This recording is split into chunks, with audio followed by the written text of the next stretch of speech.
نحمده ونصلي ونسلم على رسوله الكريم أما بعد فأعوذ بالله من الشيطان الرجيم بسم الله الرحمن الرحيم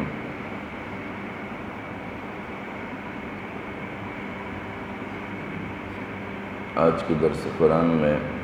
سورہ مزمل کی آیت نمبر 6 7 اور 8 پر بحث ہوگی۔ ان ناشئۃ اللیل ہی اشد وطئا واقوم قیلا ان لک فی النہار سبحا طویلا واذکر اسم ربک وتبتل الیہ تبتیلا۔ گزشتہ آیت میں جو انا سنلقی علیک قولا ثقیلا ہے، اس میں اللہ تعالیٰ کا فرمان تھا کہ ہم تجھ پر عنقریب ایک وزنی بات ڈالنے والے ہیں، یعنی وہ ذمہ داری جو حضور نبی اکرم صلی اللہ علیہ وسلم کو نبھانی تھی، وہ دعوت دین لوگوں میں عام کرنا، اور ایسے معاشرے میں کہ جس معاشرے میں لوگ خدا سے یکسر غافل تھے، یا تو وہ قیصر روم کی خدائی کو تسلیم کرنے والے تھے یا پھر کسرائے ایران کے خدائی کے زیر اثر تھے، وہ ان خدائیوں کو دیکھتے اور مانتے تھے جن خدائیوں کا وہ نظارہ بھی کر سکتے تھے اور ان خدائیوں کی تسلط اور اثرات کو بھی محسوس کر سکتے تھے۔ اللہ رب العزت کی حاکمیت اور اس کی خدائی تو کائنات کے اطراف پر دکھائی دیتے ہیں، یا پھر کائنات میں تغیر اور تبدل کی بنیاد پر اس کی خدائی کو محسوس کیا جاتا ہے، لیکن چونکہ وہ انسانی خدائیوں کے زیر اثر تھے، اس لیے انہیں خدا کی خدائی کائنات کے اطراف اور آفاق عالم پر دکھائی نہیں دیتی تھی، اور وہ اپنی بادشاہتوں کی محبتوں میں اور ان کی طاقت کے اثرات تلے دبے ہوئے ہوتے تھے۔ اس لیے انہیں اپنی بادشاہتوں کی محبت کی وجہ سے نہ کانوں سے کچھ سنائی دیتے تھے اور نہ آنکھوں سے کچھ دکھائی دیتے تھے۔ اور حضور نبی اکرم صلی اللہ علیہ وسلم بھی فرماتے ہیں کہ حبک شیء یعمی ویسم، کہ کسی چیز کی محبت تمہیں اندھا بھی کر دیتا ہے اور بہرا بھی کر دیتا ہے، تو پھر نہ اس چیز کے متعلق ان کی کمی اور کوتاہیاں سنائی دیتے ہیں، اور نہ ان کے نقصانات اور ظلم اور جبر دکھائی دیتا ہے، کیونکہ جب وہ حقیقی خدا سے یکسر لا علم ہو تو انہیں یہی بادشاہتیں خدا کی جگہ نظر آتی ہیں، اور پھر وہ اسی کو اپنا سب کچھ مانتے ہیں۔ تو اللہ رب العزت نے حضور نبی اکرم صلی اللہ علیہ وسلم کو جو ذمہ داری سونپی تھی، وہ دعوت حقہ کی ذمہ داری تھی، اور اس وقت کی بادشاہتوں کے زیر اثر رہنے والے انسانوں کے سامنے وہ دعوت پیش کرنا اور انہیں سمجھانا اور انہیں راہ راست پر لانا، یہ واقعتاً ایک وزنی بات تھی اور سخت ترین عمل تھا۔ اس کے بعد والی آیت ہے ان ناشئۃ اللیل ہی اشد وطئا واقوم قیلا،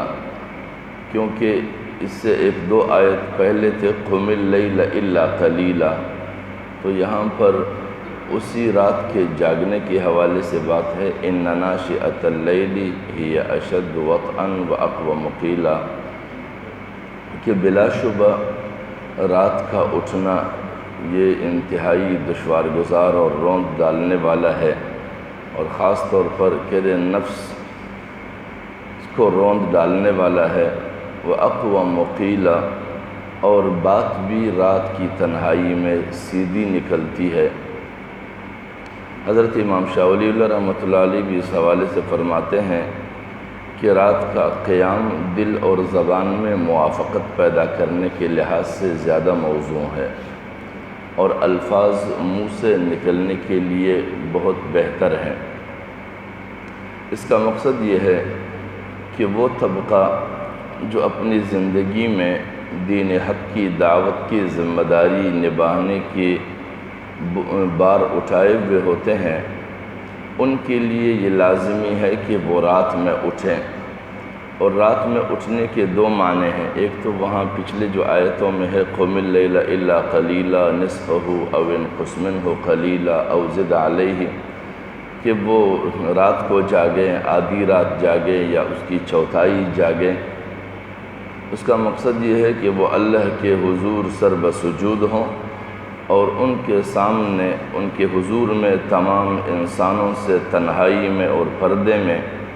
صرف وہ اور اللہ کے سامنے وہ اپنے آپ کا جائزہ لے، اپنے کردار کا جائزہ لے، اپنے کام کا جائزہ لے کہ وہ جس ذمہ داری کو لیے ہوئے ہیں اس ذمہ داری کو کیسے نبھا رہے ہیں، اور لوگوں کے ساتھ اس ذمہ داری کے منصب پر فائز رہ کر لوگوں کے ساتھ اس کا رویہ کیسے ہیں، اس کے معاملات کیسے ہیں، اس کا طرز عمل کیسے ہے، لوگ اس کے کردار سے تنگ ہے یا لوگ اس کے کردار سے مطمئن ہیں، اس کے عمل سے لوگ مطمئن ہیں یا اس کے عمل سے لوگ متنفر ہیں،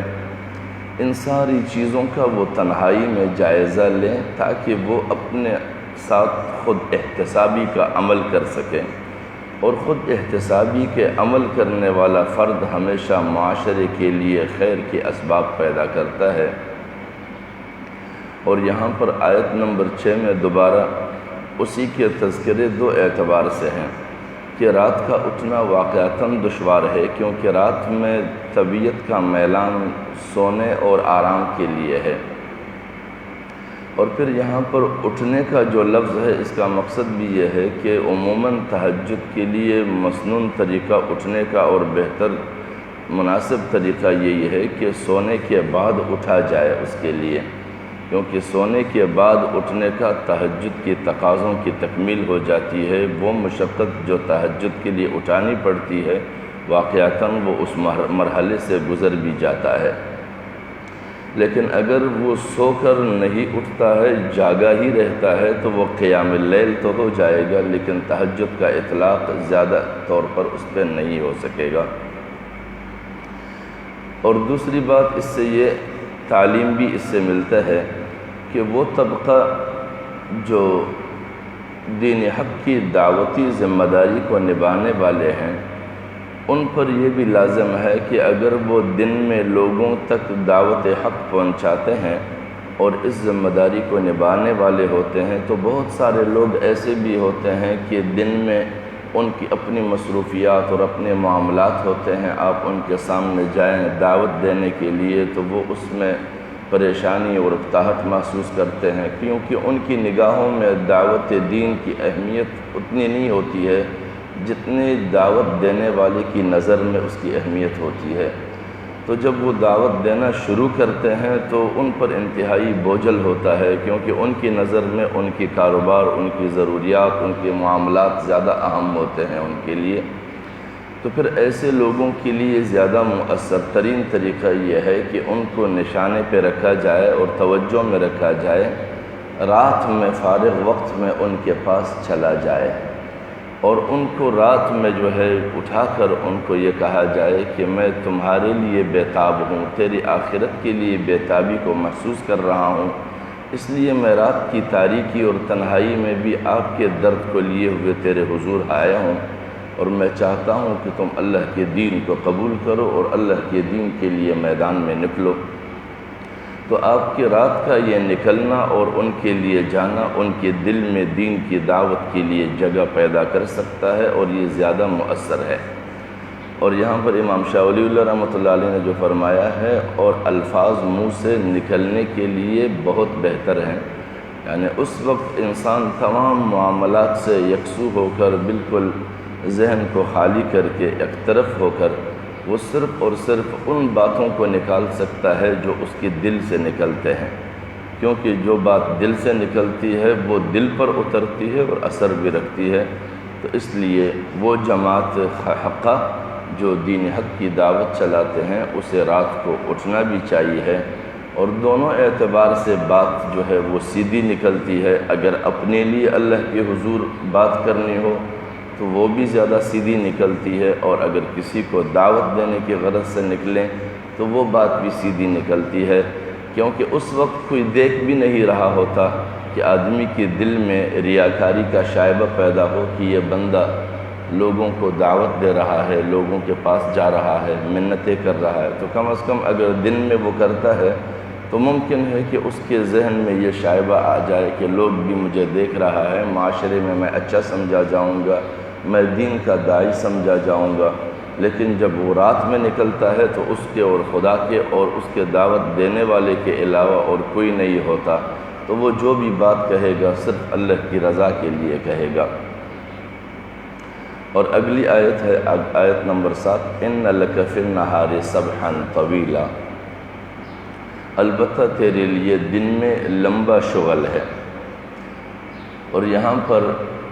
مقصد یہ ہے کہ دن میں عموماً بہت ساری مصروفیات لوگوں کو ہوتے بھی ہیں،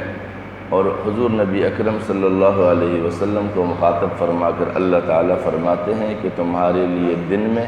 بہت زیادہ شغل ہے، کیونکہ ذاتی زندگی کے معاملات بھی ہیں اور اپنے ساتھیوں کی نگہبانی بھی ہے، اور ان کے لیے عبادات اور درس وغیرہ سکھانے کی بھی ہے،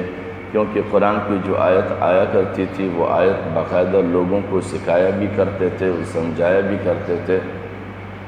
اور دن میں عموماً لوگوں سے رابطہ بھی رکھنا ہوتا ہے، ان کی تعلیمی مشاغل بھی دیکھنے ہوتے ہیں، ان کی ضروریات بھی دیکھنے ہوتے ہیں، تو وہ کام اس طرح نہیں ہو پائے گا جس طرح رات کی تنہائی میں انسان زیادہ مؤثر طریقے سے کر سکیں۔ اور دوسرا، ایک تو یہاں پر سبحن کے معنی تسبیح کی بھی ہے، اور ایک سبحن کے معنی تیرنے کی بھی ہے، پانی میں تیرنا یا ہوا میں تیرنا، تیزی کے ساتھ تیرنے کو بھی کہتے ہیں۔ اور اس سے یہ بھی معنی مراد لیا جا سکتا ہے کہ دن کی جتنے معاملات ہیں، دنیوی تمام تر معاملات، وہ ایک سمندر کے مانند ہے، اور اس میں انسان کو تیر کر اپنے رب کے جانب واپس پلٹنا ہوتا ہے، تو وہ تیراکی جو ہے وہ انتہائی دشوار گزار اور مشکل ہے۔ لہٰذا دن کے معاملات کے درمیان سے تیراکی کر کر رات کے جانب نکلنا یہ زیادہ بہتر ہوگا کہ رات کو باقاعدہ تم اس راہ کو اختیار کرو اور لوگوں تک دعوت حق پہنچاتے رہو،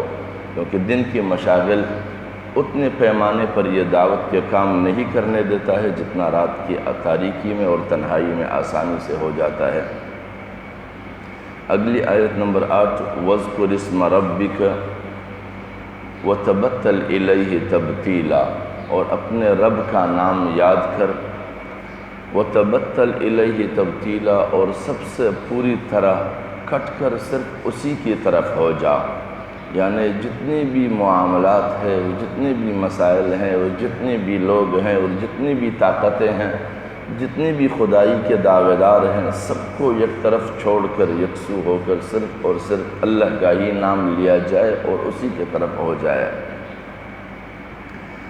اب یہ نام لینے کا مقصد یہ ہے کہ انسان کا جس دنیا سے تعلق ہے، یہاں پر روحانیات بھی ہے اور مادیات بھی ہے۔ انسان کبھی کبھار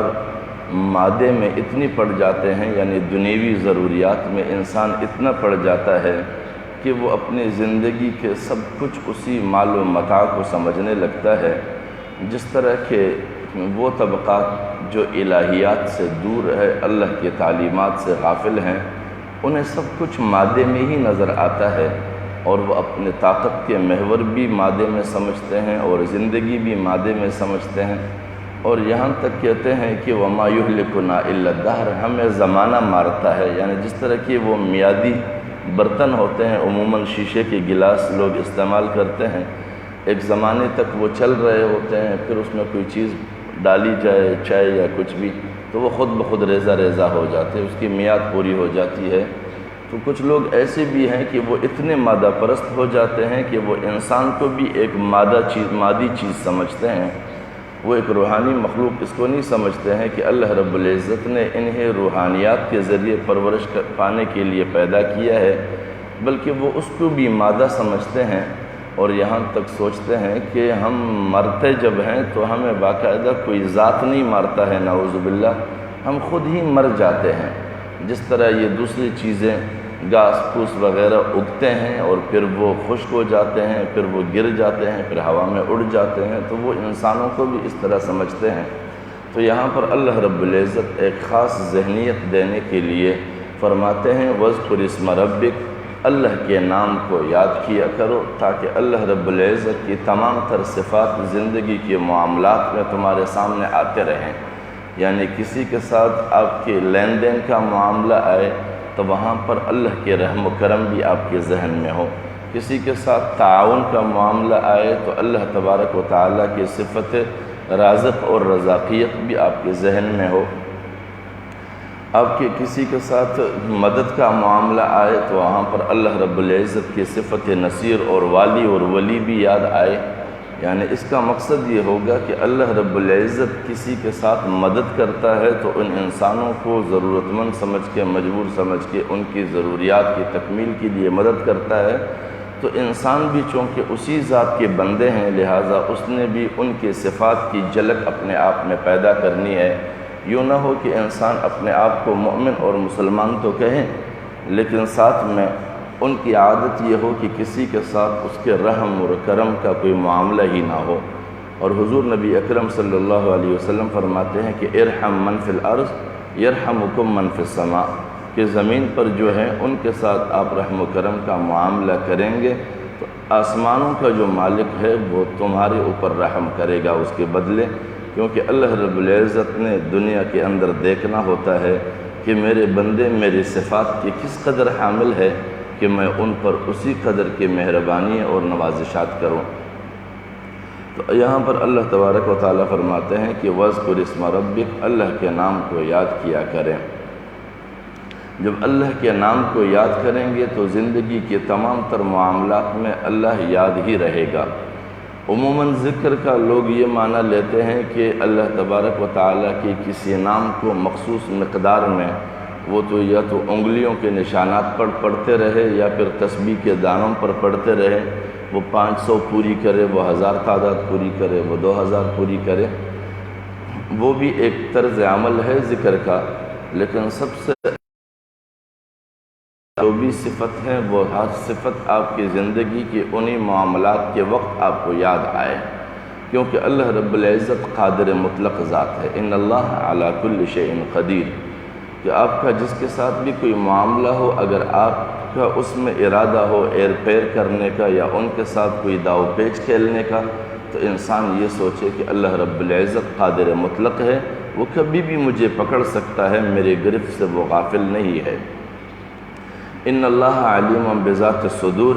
اگر میرا کسی کے ساتھ کوئی ایسا ارادہ ہے کہ میں اسے نقصان دینا چاہتا ہوں نیکی اور بلائی کے نام پر، تو اللہ رب العزت دلوں کے راز کو جانتا ہے، لہٰذا میں اس سے پوشیدہ نہیں رہ سکتا۔ تو اللہ کے ذکر کا سب سے اہم ترین رخ یہ ہے کہ جو بھی معاملہ انسانوں کے ساتھ انسان کا آتا ہے اور اس معاملے کے ساتھ اللہ رب العزت کا جو بھی صفت اور جو بھی نام متعلق ہو، اس نام کے ساتھ خدا کا ذہن میں آ جانا کہ کوئی کسی کے ساتھ جھوٹ نہ بلے، کوئی اگر کسی کے ساتھ ظلم کرتا ہے تو اللہ رب العزت کا صفت قہار بھی اس کو یاد آنا چاہیے کہ اگر اللہ اپنے قہار اور غضب میں آ جائے تو پھر میرا کیا حال ہو سکتا ہے، اس وقت میں قہر اور غضب میں ہوں تو میں لوگوں کے ساتھ کیا کر رہا ہوں، لیکن مجھ سے بالادست اور بالا تر ذات کو اگر قہر و غضب آئے تو پھر میرا انجام کیا ہو سکتا ہے۔ وَتَبَتَّلْ إِلَيْهِ تَبْتِيلًا، اور ساری چیزوں سے کٹ کر صرف اسی کے طرف ہو جا، یعنی مادی اسباب پر بھروسہ نہیں رکھنا چاہیے۔ ایک شخص کے پاس مادی اسباب ہیں اور ان مادی اسباب کی بنیاد پر وہ انسانوں کے ساتھ رحم و کرم اور مہربانی سے اتنے لاپرواہ ہو جاتے ہیں کہ وہ ظلم کے انتہا کو پہنچ جاتے ہیں، کیونکہ وہ سب کچھ مادیات کو سمجھتے ہیں، حالانکہ مادیات کو اسلام نے ممنوع نہیں قرار دے دیا ہے۔ وہ کہتے ہیں کہ مادے پر بھروسہ نہیں ہونا چاہیے، مادے اور اسباب کا استعمال واقعتاً ہونا چاہیے، کیونکہ دنیا دار الاسباب ہے تو اسباب بقدر سبب ہونے چاہیے، اسباب وہ جو ہے اس پر بھروسہ نہیں، بھروسہ خدا کی ذات پر ہونا چاہیے۔ اسی بات کی یقین دلانے کے لیے اللہ رب العزت نے باقاعدہ فرمایا کہ ان فرعون علا فی الارض، فرعون نے ملک میں بہت سرکشی کی، وجعل اہلها شیعا، اور انہوں نے اس اہل ملک کو میں نفاق ڈال دیا ہے، اس کے حصے بکھرے کر دیے ہیں، مختلف طبقے اس کے بنا دیے ہیں۔ یستضعف طائفة منہم، ان میں سے ایک طائفے کو یا کچھ طائفوں کو وہ کمزور کر دیتے ہیں۔ یذبح ابناءہم، ان کے بیٹوں کو وہ ذبح کرتے ہیں۔ ویستحیی نساءہم، اور ان کی لڑکیوں اور بچیوں کو وہ چھوڑتے ہیں۔ انہ کان من المفسدین، بلا شبہ یہ ان میں فساد پھیلانے والا ہے اور فساد ڈالنے والا ہے۔ ونرید ان نمن، اور ہم چاہتے ہیں علی الذین استضعفوا فی الارض، ان لوگوں پر احسان کریں جن کو ملک میں ضعیف بنا دیا گیا ہے۔ ونجعلہم ائمہ ونجعلہم الوارثون،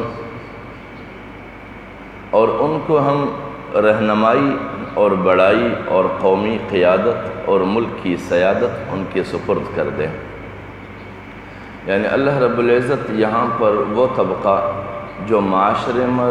لوگوں پر یا تو قیادت کے ذریعے یا سیادت کے ذریعے، حکمرانی کے ذریعے، رہنمائی اور لیڈرشپ کے ذریعے لوگوں پر جبر اور ظلم کرتے ہیں، ان کو یہ احساس دلاتے ہیں کہ اس وقت جب آپ لیڈرشپ میں ہیں، قیادت میں ہیں، حکمرانی میں ہیں، تو آپ کے پاس واقعتاً مادی اسباب کی فراوانی ہے، لیکن یہ مادی اسباب انسان کو ہمیشہ ترقی نہیں بخشتا، ہمیشہ عروج نہیں بخشتا، کیونکہ فرعون کی مثال جو پیش کیا ہے قرآن مجید میں، اس کا مقصد یہ بتایا جاتا ہے کہ فرعون بہت بڑے بادشاہ تھے، وہ ظلم میں بھی انتہا کو پہنچے ہوئے تھے، وہ طاقت میں بھی انتہا کو پہنچے ہوئے تھے، وہ جبر میں بھی انتہا کو پہنچے تھے، یہاں تک کہ وہ اپنے مادی اسباب کی بنیاد پر خدا بن بیٹھے تھے اور خدائی کا اعلان کر دیا تھا کہ انا ربکم الاعلیٰ کے الفاظ اس نے دہرائے۔ یعنی وہ اپنی بڑائی کو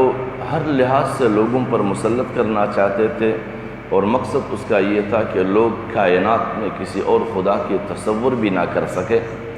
لیکن جب اللہ رب العزت نے اس ضعیف طبقے کو اٹھایا اور اس کو ابارا اور اس کے لیے صحیح اور صالح قیادت حضرت موسیٰ علیہ السلام کی صورت میں عطا کیا،